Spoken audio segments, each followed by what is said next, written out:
Ray Bradbury, Fahrenheit 451. Fahrenheit üzrə 451 dərəcə kağızın alovlanıb yandığı hərarətdir. Tərcümə Kifayət Haqverdiyeva. Yanğın törədən yanğın söndürənlər, qadağan olunmuş kitablar, insanlıqdan uzaq düşmək üzrə olan insanlar. Amerika yazıçısı Ray Bradbury'nin Fahrenheit üzrə 451 dərəcə romanı elmi fantastikanın zirvəsidir. Sənə cızıqlı kağız vermiş olsalar, göndərən nə yaz? Juan Ramon Jimenez. Fahrenheit üzrə 451 dərəcə romanına ön söz 1966-cı il. 9 yaşından yeniyetməlik dövrünədək həftənin ən azı 2 gününü Waukegan, Illinois ştatı şəhər kitabxanasına keçirirdim. Yay aylarında isə hər gün orada işlənirdim.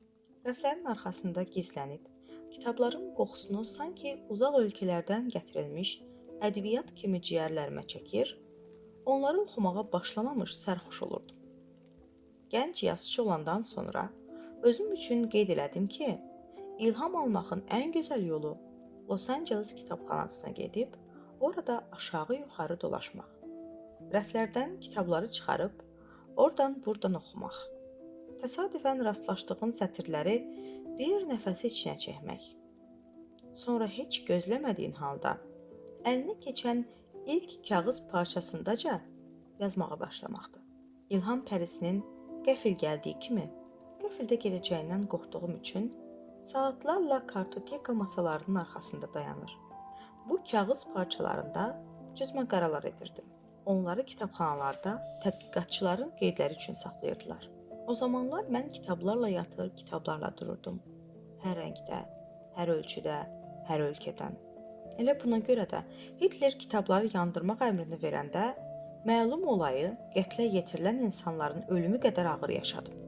Çünki bəşəriyyət tarixi boyu onların biri digərini tamamlayıb.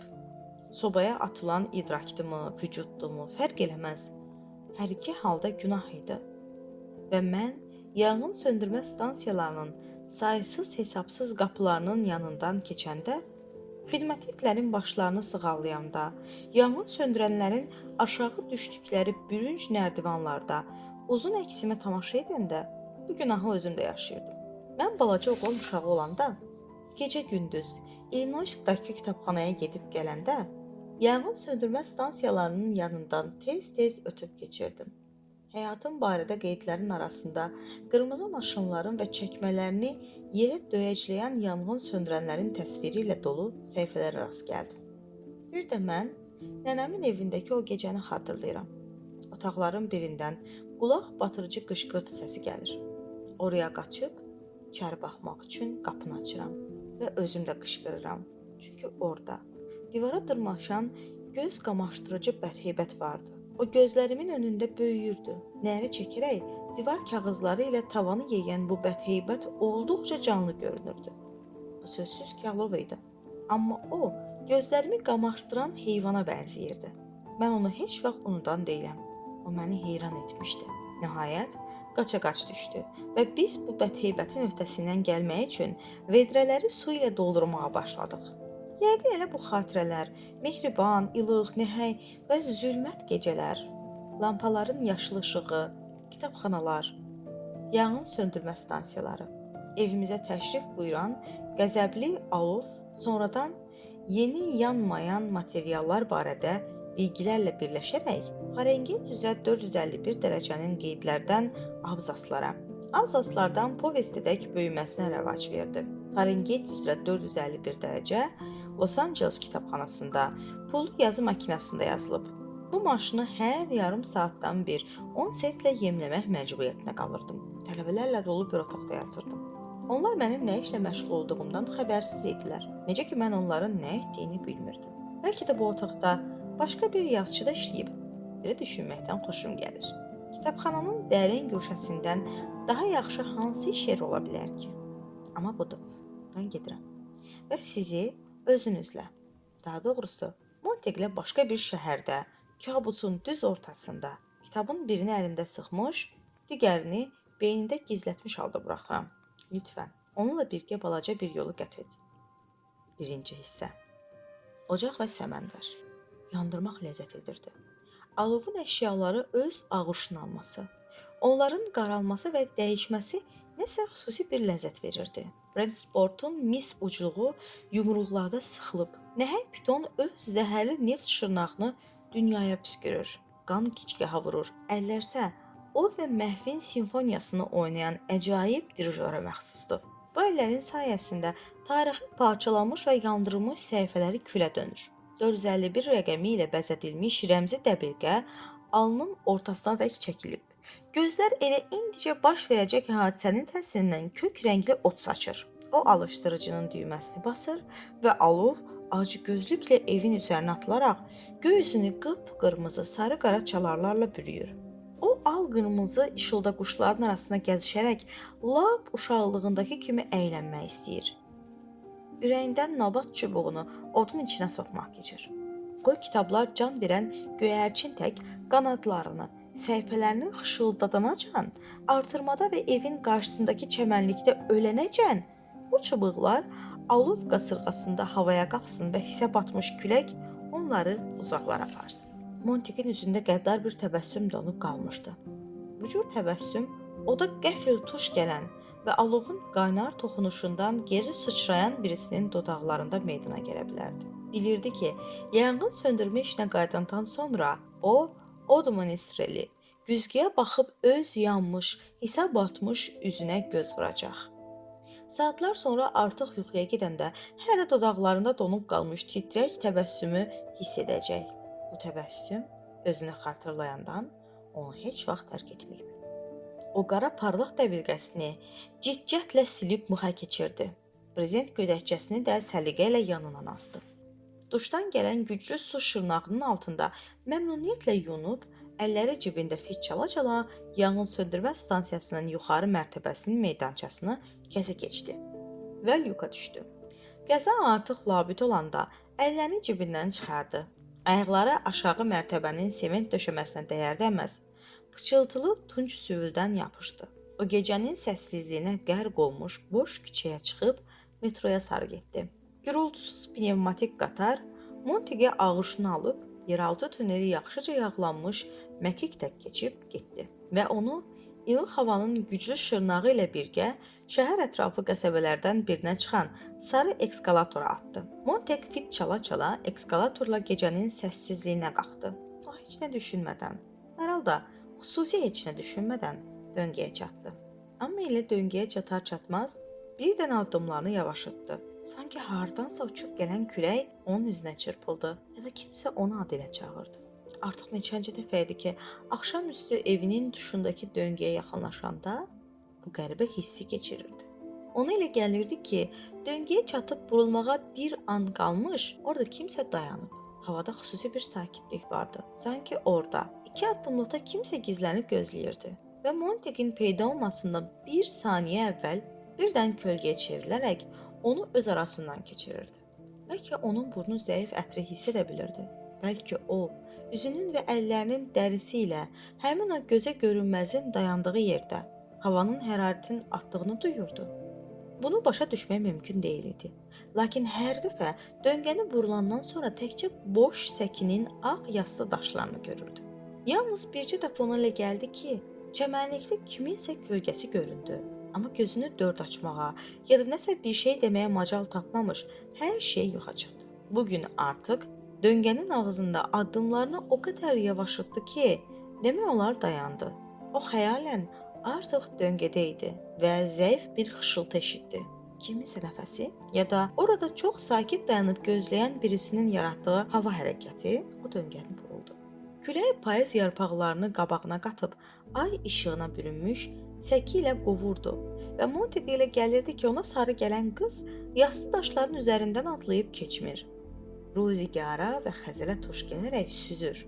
Başını azacıq aşağı əyən qız çəkmələrinin burnunun havada fırlanan xəzələ dəyməsinə tamaşa edirdi. Onun bəmbəyaz çöhrəsindən şiddətli bir maraq yağırdı. Üzündə yüngül təəccüb ifadəsi də vardı. Qara gözləri ətraf dünyaya elə maraqla baxırdı ki, sanki bu baxışlardan heç nə qaça bilməzdi. Qızın əynində ağ rəngdə don vardı. O xışıldayırdı.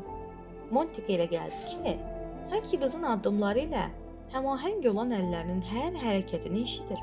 Hətta əslində qulaqdan yan keçəcək o səsi də, çöhrəsinin işıqlı titrəyişini də. Qız başını yuxarı qaldıranda bir neçə addımlığında səkinin düz ortasında yad kişinin dayandığını gördü. Başlarının üzərindəki budaqlar xışıldayaraq yarpaqların üzərindəki yağış damcılarını aşağı süzürdü. Qız ayaq saxladı. Deyəsən, geri sıçramağa hazırlaşdı. Lakin bunun əvəzinə Montiqi başdan ayağa süzdü və bu zaman canlı gözləri elə işıq saçdı ki, sanki kişi ona qeyri-adi yaxşı nəsə dedi. Amma Montiq sadəcə salamlaşdığını bilirdi. Sonra o, qızın ofsunlanmış kimi pencəyinin qolundakı səməndərin təsvirinə və sinəsinə sancılmış simurqun diskinə baxdığını görüb dilləndi. Yəqin yeni qonşumusunuz. Sizsə yəqin, qız nəhayət gözlərini kişinin peşə emblemlərindən çəkdi. Yanğın söndürənsiniz. Onun səsi kəsildi. Bunu nə qəribə dediniz? Mən hətta göz yumulu da anlayardım. Qız sakitcə dilləndi. Yəqin neftin qoxusundan, hə? Arvadım həmişə bundan şikayətlənir. O qəhqəhə çəkdi. Ləkəsini heç cür yuyub təmizləmək olmur. Hə, elədir. Qız yenə sakitcə dedi və səsində qorxu duyuldu. Montiqə elə gəldi ki, sanki qız onun ətrafında hərlənir, onu hər tərəfə fırladır, yüngülcə silkələyir, cibləri bayıra çıxarır. Hərçənd gecənin gözlənilməz qonağı yerindən tərpənmirdi. Neft qoxusu. O ortaya çökmüş sükutu pozmaq üçün dilləndi. Hərçənd bu qoxu mənim üçün lap ətir kimidir. Ola bilməz. Niyə ki? Çox yaxşı da olar. Qız cavab verməzdən öncə azacıq fikrə getdi. Bilmirəm. Sonra o evlərinin olduğu tərəfə boylandı. Olar sizinlə gedim? Mənim adım Clarissa McClellanddır. Clarissa. Mənimsə Guy Montague. Nə deyirəm ki, gedək. Gecənin bir yarısı burada tək nə edirsiniz? Neçə yaşınız var? Onlar ilıq küləkli bir gecədə ayın gümüşü işığına boylanmış səki ilə addımlayır və Montague ilə gəlirdi ki, sanki ətrafa təzə ərik və çiyələk qoxusu yayılıb. O ətrafına boylanıb bunun mümkün olmadığını anladı. Axı indi payız fəsli idi. Yox, bunların heç biri yox idi. Təkcə onun yanında addımlayan qız var idi. Və bu qızın üzü ay işığında qar kimi ağarırdı. Montague indi qızın beynində onun suallarını çək-çevir etdiyini və bu sualların cavablarını düşündüyünü bilirdi. Deməli belə. Qız dedi. Mənim 17 yaşım var və mənim ağlım azıb. Əmim deyir ki, biri mütləq digərinə yol yoldaşıdır. O deyir, əgər səndən neçə yaşın olduğunu soruşsalar, 17 yaşın olduğunu və ağlının azdığını söylə. Gecə gəzmək yaxşıdır, elə deyil? Mən ətrafdakı hər şeyə baxmağı, onların qoxusunu ciyərimə çəkməyə xoşlayıram. Bəzən elə olur ki, bütün gecəni gəzirəm və dan yerinin necə söküldüyünü görürəm. Onlar bir müddət susaraq getdilər. Sonra qız fikirli-fikirli söylədi. Bilirsiniz, sizdən heç qorxmuram. Məndən niyə qorxmalısınız ki? Montague təəccüblə soruşdu. Sizdən çoxları qorxur. Yəni yanğın söndürənlərdən. Amma axı siz də hamı kimisiniz? Montague qızın 2 damcı şəffaf suyu xatırladan gözlərində öz əksini gördü. Tutqun və kiçicik. Amma ən xırda təfərrüatına qədər dəqiq. Hətta dodaqlarının kənarındakı büküşləri. Sanki qızın gözləri özündə onun surətini əbədi əks etdirmiş bənövşəyi kəhrabanın 2 sehrli parçası idi. Qızın indi Montague-ə yönəlmiş çöhrəsi daxildən rəvan, sönməz işıqla parıldayan donuq bəyaz kristal kimi görünürdü. Bu kəskin və sərt elektrik işığı deyil idi. Əksinə, adamı qəribə şəkildə sakitləşdirən yumşaq şam sayrışması. Bu kəskin və sərt elektrik işığı deyil idi. Əksinə, adamı qəribə şəkildə sakitləndirən bu kəskin və sərt elektrik işığı deyil idi. Əksinə, adamı qəribə şəkildə sakitləşdirən yumşaq şam sayrışması idi. Bir dəfə o uşaq olanda evdə işıqlar keçmişdi və anası sonuncu şamı axtarıb tapmış və yandırmışdı. Şamın yandığı o 1 saat ecazkar kəşflər saatına çevrilmişdi. Dünya dəyişmişdi, fəza nəhəng donunu soyunmuş və indi rahatca onların ətrafında sıxlaşmışdı. İkilikdə oturmuş ana balanı sanki dəyişmişdilər. Onlar elektrik işığının hələ uzun müddət yanmamasına canı dildən arzulamışdılar. Onlar elektrik işığının hələ uzun müddət yanmamasını can dildən arzulamışdılar. Birdən Clarissa dilləndi. Sizdən bir şey soruşmaq olar? Çoxdan yanğın söndürən işləyirsiniz? 20 yaşım tamam olandan, artıq 10 ildir. Bəs siz yandırdığınız kitabları nə vaxt oxuyursunuz? O qəhqəhə çəkdi. Bu qanunla cəzalandırılır. Hə, əlbəttə. Bu pis iş deyil. Bazar ertəsi Edna Milley'in, çərşənbə günü Whitman'in, cümə günü Faulkner'in kitablarını yandırmaq, yandırıb külə döndərmək, sonra hətta külün özünü də yandırmaq. Bizim peşəkar şüarımız belədir. Onlar biraz da irəlilədilər. Qız birdən soruşdu. Doğrudur ki, nə vaxtsa yanğın söndürənlər yanğın törətməyiblər, əksinə yanğını söndürüblər? Yox. Evlər həmişə oda davamlı olub, mənə inanın. Qəribədir. Eşitdiyimə görə keçmişlərdə evlər öz-özünə hansısa ehtiyatsızlıqdan yanıb. Bax onda yanğını söndürmək üçün yanğın söndürənlər lazım olublar. Montek qəhqəhə çəkdi. Qız tez ona baxdı. Niyə gülürsüz ki? Bilmirəm. O yenidən qəhqəhə çəkdi. Amma qəfildə susdu. Nədir ki? Siz gülürsünüz. Halbuki mən gülməli heç nə demədim. Bir də hər şeyə anındaca cavab verirsiniz. Verdiyim sualın üzərində heç düşünmürsünüz. Montek ayaq saxladı. Həqiqətən də siz çox qəribəsiniz. Qızı başdan ayağa süzüb dedi. Sanki həm söhbətinizə heç hörmət etmirsiniz. Xətrinizə dəymək istəmirdim. Yəqin mən insanların zəhləsini aparmaq xoşlayıram. Bu məgər sizə nədənsə xəbər vermir? O barmaqlarını qapqara gödəkçəsinin qolundakı 451 rəqəminə yüngülcə vurdu. Verir. Addımlarını tezləşdirən qız pıçıldadı. Deyin görüm nə vaxtsa. Bax orada bulvarda şütüyən raket avtomobillərinə fikir vermisiniz? Söhbətin mövzusunu dəyişirsiniz. Mənə hərdən elə gəlir ki, onları sürən insanlar otun ya da gülün varlığından xəbərsizdirlər. Axı işıq sürəti ilə getdiklərindən onları heç vaxt görməyiblər. Qız sözünə davam elədi. Onlara yaşıl ləkə göstərin. Deyəcəklər, aha, bu ki otdur. Çəhrayı rəng göstərin. Onlar deyəcəklər, bu ki qızılgüldür. Beləcə, ağ ləkələr onlar üçün evlər, qəhvəylər, inəklərdir. Bir dəfə əmim şosedə saatda 40 mil sürətlə sürməyə cəhd elədi. Onu tutub 2 gün həbsxanada saxladılar. Gülməli elə deyilmi? Həm də kədərli. Siz lazım olandan çox fikirləşirsiniz. Qəlbə narahatlıq keçirən Montek qeyd elədi. Mən televiziya verilişlərinə nadir halda baxıram. Üstəlik nə avtomobil yarışlarında oluram, nə də əyləncə parklarına gedirəm. Beləcə hər cür dəlisov fikirlər üçün əməlli vaxtım qalır. Siz şəhər kənarındakı şosedə reklam lövhələrini görmüsünüz? İndi onların uzunluğu 200 futdur. Bəs bilirsiniz ki, vaxtilə onların uzunluğu cəmi 20 fut olub, amma indi avtomobillər yollarda elə sürətlə şütüyor ki, reklamları uzatmaq lazım gəlir. Yoxsa onları heç kəs görməz. Yox, mən bunu bilmirdim. Montek qısaca güldü. Üstəlik mən, yəqin ki, sizin bilmədiyiniz halda bir neçə şey bilirəm. Səhərlər otun üzərində şeh olur. Montek nə vaxtsa bunu bilib bilmədiyini xatırlamağa çalışdı.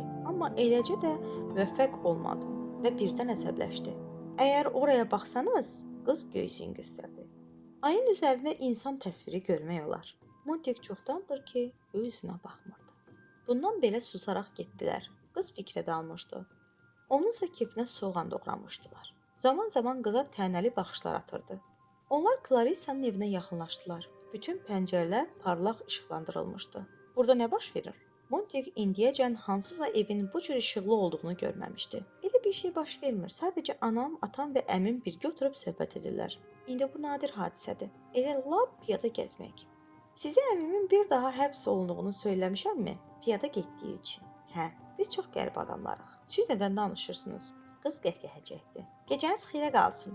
Bunu deyib evə tərəf buruldu. Amma birdən ayaq saxladı. Sanki nəyisə xatırladı. Yenə Montekə yaxınlaşıb maraq dolu nəzərlərini ona dikdi. Siz xoşbəxtsiniz? O soruşdu. Nə? Montek bila ixtiyar qışqırdı. Amma qız artıq qarşısında deyildi. O ay işığına bürünmüş yolda qaçırdı. Evin qapısı sakitcə açıldı. Xoşbəxtənmi? Nə axmaq sözdür. Montek artıq gülmürdü. O əlini evin giriş qapısının xüsusi deşiyinə soxdu. Barmaqlarının toxunuşuna cavab olaraq qapı açıldı. Əlbəttə mən xoşbəxtəm. Başqa necə ola bilər ki? Nədir? Yoxsa bədbəxt olduğumu düşünür? O boş otaqlara müraciətlə soruşdu. Dəhlizdə gözü ventilyasiya məhəccərinə sataşdı. Birdən orada nəyin gizləndiyini xatırladı. Həmin şey elə bil oradan ona baxırdı. O baxışlarını tələsik qaçırdı. Nə qəribə gecə və nə qəribə görüşdü. Onun başına ömründə belə bir şey gəlməmişdi.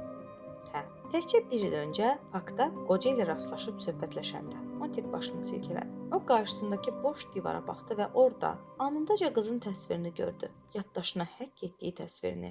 Sünkar, hətta biraz böyük, qəribə.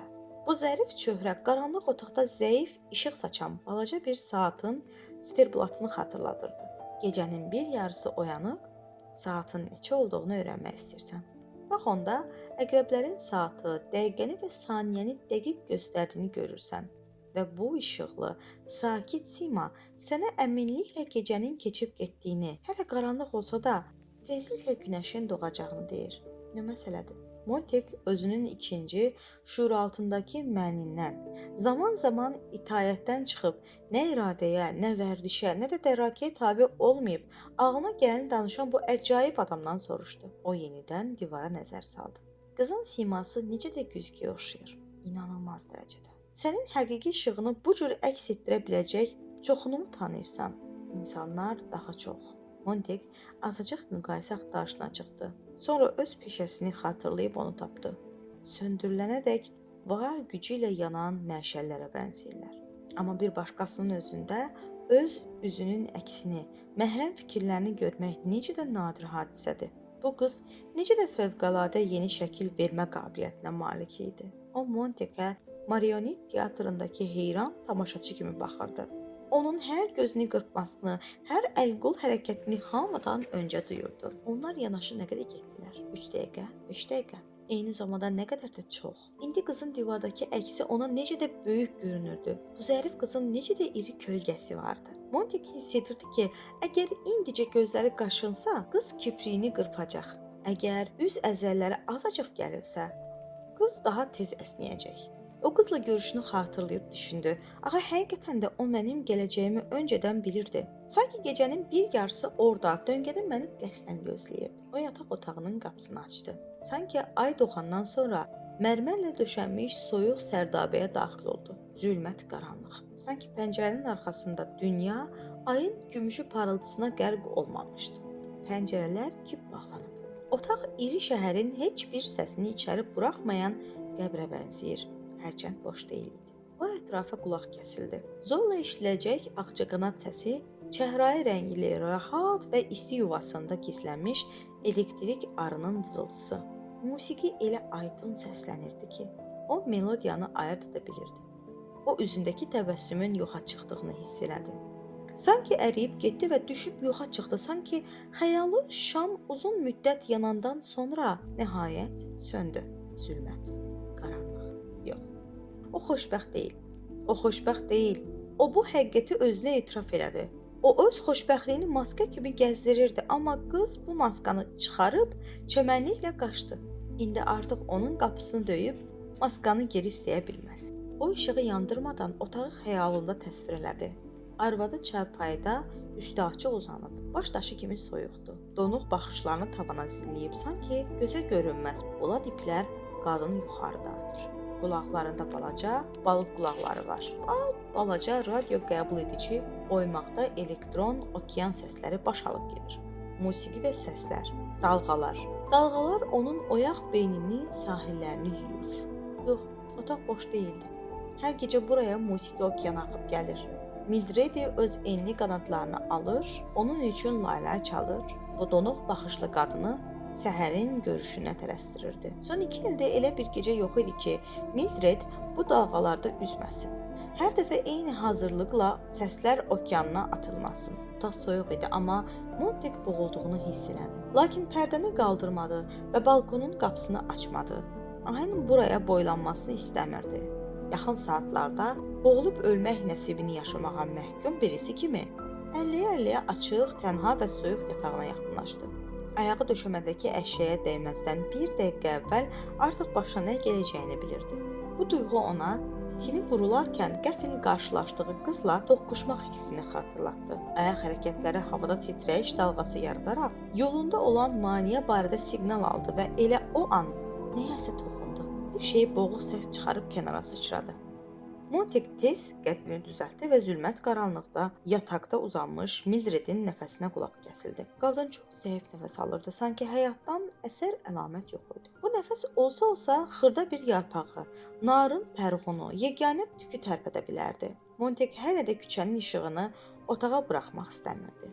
O alışqanı çıxarıb gümüş diskə həkk edilmiş səməndəri əllədi, bastı.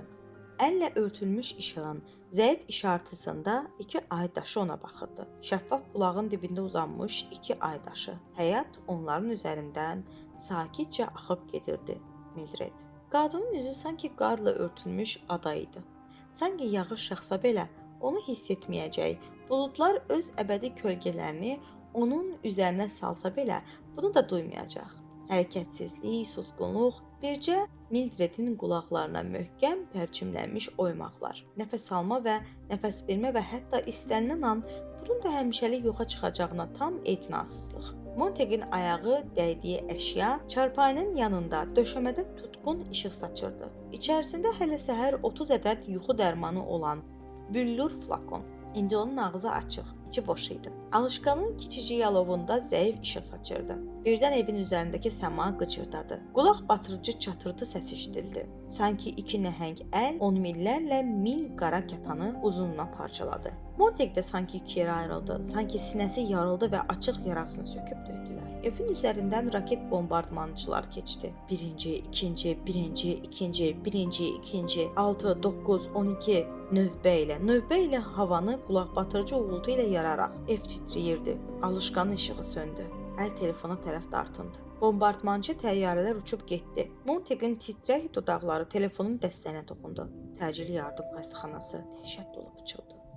Ona elə gəlirdi ki, qara bombardmançı təyyarələrin uğultusu ulduzları toza çevirib və sabah bütün yer üzü bu qeyri-adi toz qarından örtüyə bürünəcək. Bu ağla sığmaz fikir onu heç cür sakit buraxmırdı. Beləcə qaranlıq otaqda telefon aparatının yanında dayanıb tir-tir əsir, dodaqlarını səssiz, səmirsiz tərpədirdi. Onlar özləri ilə maşın gətirdilər. Daha doğrusu 2 maşın idi. Biri mədəyə soxulurdu. Lap durğun su və çürümüş, keçmiş axtarışı ilə atılıb qalmış quyunun dibinə sürünən qara kobra kimi. O yaşıl lehməni içir, soğurur və çölə püskürürdü. Görəsən qaranlığı bütünlüklə içinə çəkə bilərdimi? Ya da orada uzun illər ərzində yığılıb qalmış zəhəri o sakit-sakit içirdi. Hərçənd zaman-zaman boğulur, qəribə marçıltı səsi çıxarırdı. Sanki orada, dərinlikdə nəsə eşəliyirdi. Maşının gözü vardı. Ona xidmət göstərən etinasız simalı insan optik dəbilqə giyinərək xəstənin qəlbinə baxa və maşının gözünün orada nə gördüyünü danışa bilərdi. Amma insan susurdu. O baxsa da gözün gördüyünü görə bilmirdi. Yataqda uzanmış qadın sadəcə üzərinə kürək dəymiş soyuq, möhkəm mərmər süxuru idi. Daha çox qazın, burovu daha dərinə salın, boşluğu sorun, yetər ki bu titrəyən, marçıldayan ilan onu sora bilsin. Sanitar damağında siqaret maşının işini müşahidə edirdi. İkinci maşın da həmçinin işləyirdi. Əyninə qırmızımtıl qəhvəyi kombinezon geymiş ikinci, elə həmkarı kimi şövqsüz adam tərəfindən işlədilən bu maşın bədəndən qanı sorub çıxarır. Onu yeni qan və yeni plazma ilə əvəzləyirdi. Onları bir dəfəyə 2 üsulla təmizləmək lazım gəlir. Hərəkətsiz qadının başı üzərində dayanan sanitar qeyd elədi. Mədə heç də hər şey deyil. Qanı təmizləmək lazımdır. Bu zibili qanda saxlayın. Qan da çəkic kimi beyninə vuracaq. Beləcə 2000 zərbə və hazırdır. Beyin təslim olur. Sadəcə işə son verir. Susun! Monteq birdən çığırdı. Mən sadəcə izah etmək istəyirdim. Sanitar cavab verdi. Nədir? Siz artıq bitirdiniz? Monteq soruşdu. Onlar öz maşınlarını ehtiyatla qutulara yerləşdirdilər. Hə, bitirdik. Monteqin qəzəbi sanitarların heç vecinə dolmadı. Onlar ayaq üstə dayanıb siqaret çəkirdilər. Tüstü burularaq burunlarına və gözlərinə girir, amma bu da onların vecinə deyil idi. 50 dollar ödəməlisiniz. Bəlkə mənə onun sağlam olub olmayacağını deyəsiniz. Əlbəttə sağlam olacaq. İçindəki zibil indi burada, qutulardadır. İndi o təhlükədən uzaqdır. Mən ki sizə dedim, köhnə qan sorulub çıxarılır. Əvəzinə yenisi tökülür və hər şey qaydasındadır. Amma axı siz həkim deyilsiz. Niyə həkim göndərməmisiz ki?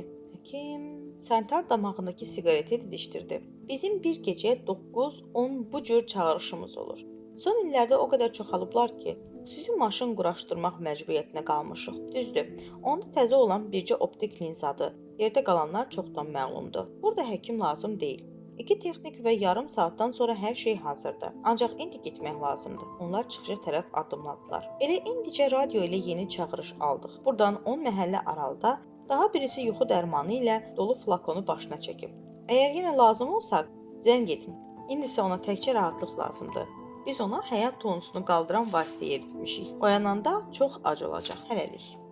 Beləcə bu soyuq baxışlı adamlar nazik dodaqlarında siqaret maşınlarını və şlanqları, içində qatı kütlə olan yeşikləri götürüb otağı tərk etdilər.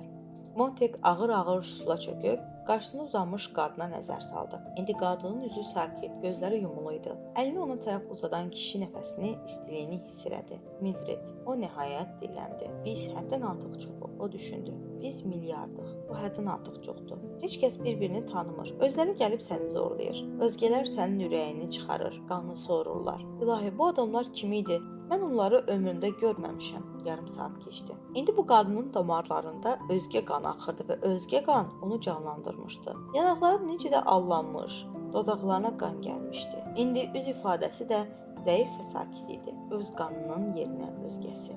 Beləcə onun vücudunu, beynini və yaddaşını da dəyişmək olsaydı, onun ruhunu təmizləməyə vermək mümkün olsaydı, orada bu ruhu hissələrə ayırar, ciblərini çölə çevirər, ütüləyər, səhər-səhər geri qaytarardılar. Bu mümkün olsaydı, o ayağa qalxıb pərdələri çəkdi və pəncərələri taybatay açıb gecənin təravətli havasını içəri buraxdı. Gecə saat 2 idi. Heç inanmağa gəlmirdi. Küçədə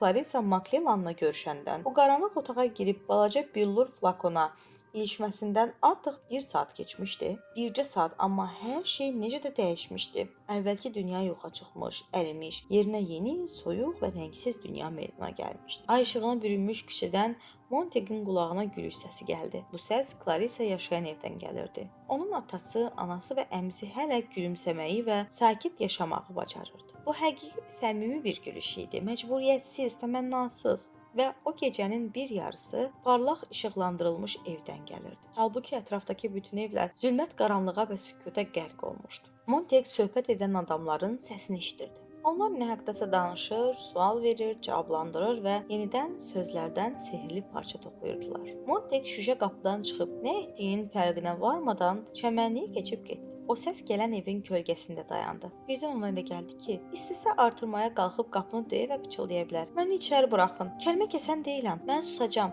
Sadəcə sizin nə danışdığınızı bilmək istəyirəm. Amma o yerindən tərpənmədi.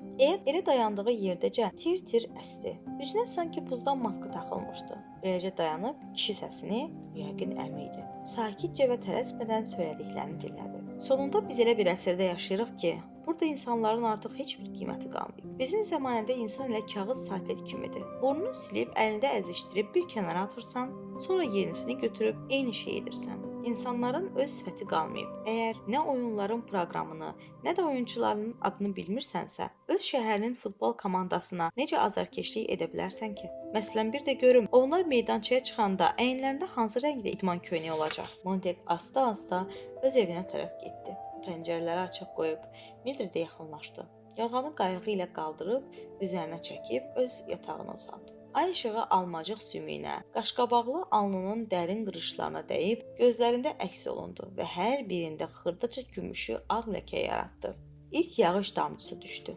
Clarissa, daha bir damcı, Mildred, daha biri, əmi, daha biri, bugünkü yanğın, daha biri, Clarissa, digəri, Mildred, üçüncüsü, əmi, dördüncüsü, yanğın, biri, ikincisi, üçüncüsü, dördüncüsü, Mildred, Clarissa, əmi, yanğın, yuxu dərmanları, adamlar, kağız salfetlər istifadə elə at yenisini götür. Biri, digəri, üçüncüsü, dördüncüsü, yağış, tufan, əminin gülüşü, şimşək çaxır. Dünya leysana qərq olur, vulkan od püskürür. Hər şey fırlanır, dağılır, boranlı, dalğalı çayla gecəni yarıb səhərin pişvazına gedir.